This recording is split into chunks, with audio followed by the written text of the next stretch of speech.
আমি একটা মাহফিলে আমি একজন মুরব্বী মানে বয়স্ক মানুষ মাহফিল থেকে বের হয়ে যাচ্ছিল, তো এটা আমি কখনো অ্যালাউ করি না যে আমি যতক্ষণ আলোচনা করব সবাই থাকতে হবে, একজনও যেতে পারবে না, কারণ আমার বিক্ষিপ্ত কথা তার কাছে বিক্ষিপ্ত একটা মেসেজ যাবে, কিন্তু আমার পুরাটা আলোচনার ভিতরে কিন্তু একটা মূল থিম থাকে।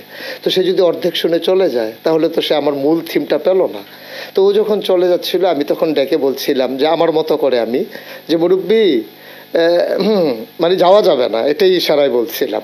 তো এটাই ভাবে যে আপনার ছেলেরা এইভাবে নেবে এটাই বুঝি নাই।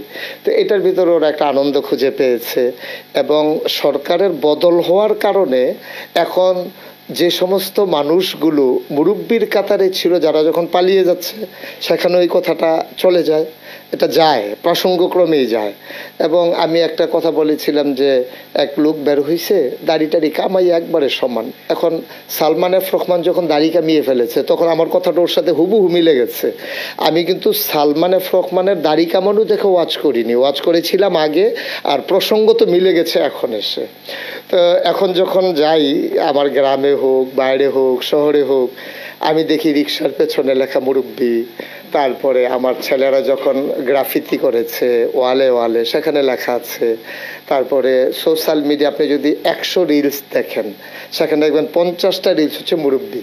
তারপরে আমি আজকে গতকালকে আমি গাড়িতে বসে বসে দেখছিলাম যে বিদেশি একটা লোক, তারে বোধহয় বাংলাদেশের কোনো একটা লোক শিখিয়ে দিয়েছে, সে আরবির সাথে মিশিয়ে বলতেছে মুরব্বি মুরব্বি, মানে ওটা বুঝতে পারছে এটা একটা আনন্দ ঘন বিষয়।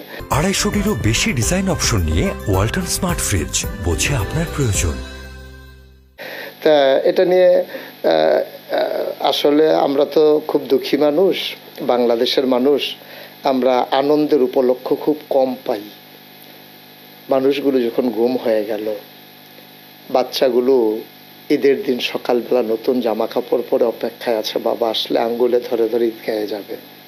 আপনি বুঝবেন তার বেদনা, আপনি বুঝবেন তার না পাওয়ার কি চাওয়া।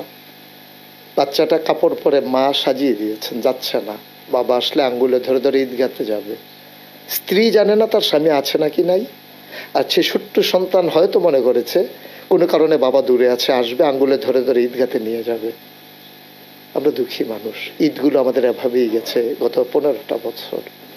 অনেক মানুষ গুম হওয়া, সে মানুষগুলো সন্তানগুলো ঈদের আনন্দ বুঝেনি, বিধবা না হয়েও বিধবার স্বাদ গ্রহণ করেছে আমার দেশের মায়েরা।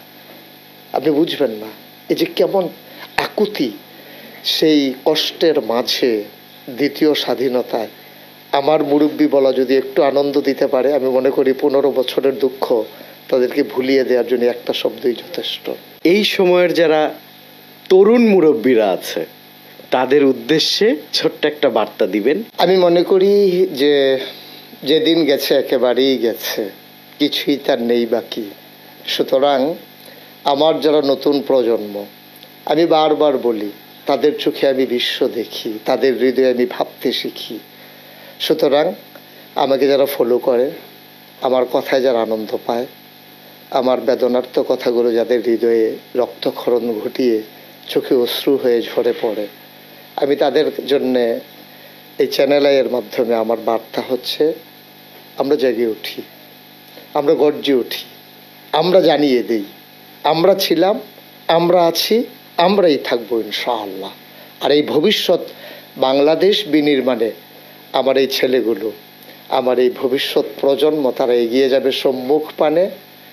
এখানে কোনো সংকোচ নাই, কোনো এখানে হৃদয়ের উষ্ণ ভালোবাসা বিলিয়ে দিতে কোনো কৃপণতা নাই।